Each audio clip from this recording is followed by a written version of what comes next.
Michael, well played, a fantastic innings and a fantastic result. Just how good was that performance from the Gloucestershire boys, and where does that put us now in the group with a few games left to go? Yeah, it certainly leaves us in a good position. Really good win and some good performances all round. I thought to keep him to 168 on a good wicket and a quick outfield was a superb effort. I thought Matty Taylor led the attack beautifully today, and he's getting better and better with every game.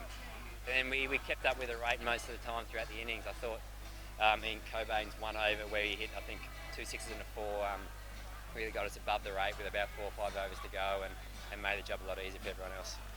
We know beating Somerset makes a difference to our supporters. Does it make any difference to you as players? Yeah, we get ourselves up for this game. We love it, but in fairness, we try and get ourselves up for every game. We know every game is really important, but it is fun for us playing in front of big crowds. Like, this was a pretty decent crowd. The one we had in Bristol last week was 11 or 12,000, which was one of the biggest I think in a while there. So it's always great fun because we get to play in front of some loud and big crowds. And we've won every game on the road, obviously barring the one that was rained off against Hampshire. Is there anything different about playing away from Bristol? No, I don't think it really would make a difference of where we're playing. I think we just got a good formula now that's working for us. But we got to keep working hard. We can still have improvements, I reckon, throughout. And we haven't played the perfect game yet, but we're getting closer and closer every time. Yeah, and that win, I think, 4th in a row in this competition puts us top of the South Group. What are the differences you're seeing in this team this year compared to last year, where we kept losing a few tight ones and just narrowly missed out on qualification?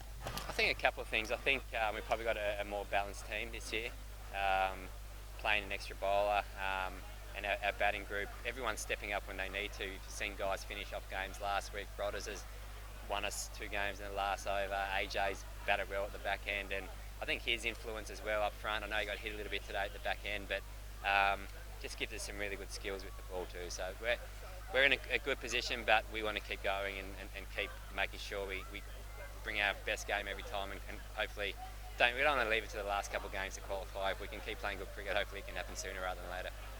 And obviously Gloucestershire fans are used to seeing you scoring runs in all formats for us, and obviously this is our first 100 of this year's T20. How special was this one for you? Yeah, I certainly don't go out into T20 cricket thinking about getting hundreds. All I do is try and get us off to as good a start as possible.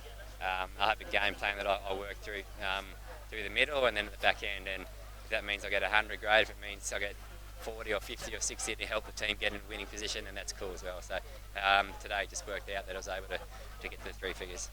And finally, 3 big games this coming week in the T20 games: Wednesday, Friday night, and then next Sunday against Glamorgan, who are now second in the group with us going top. How many more wins do you think we need?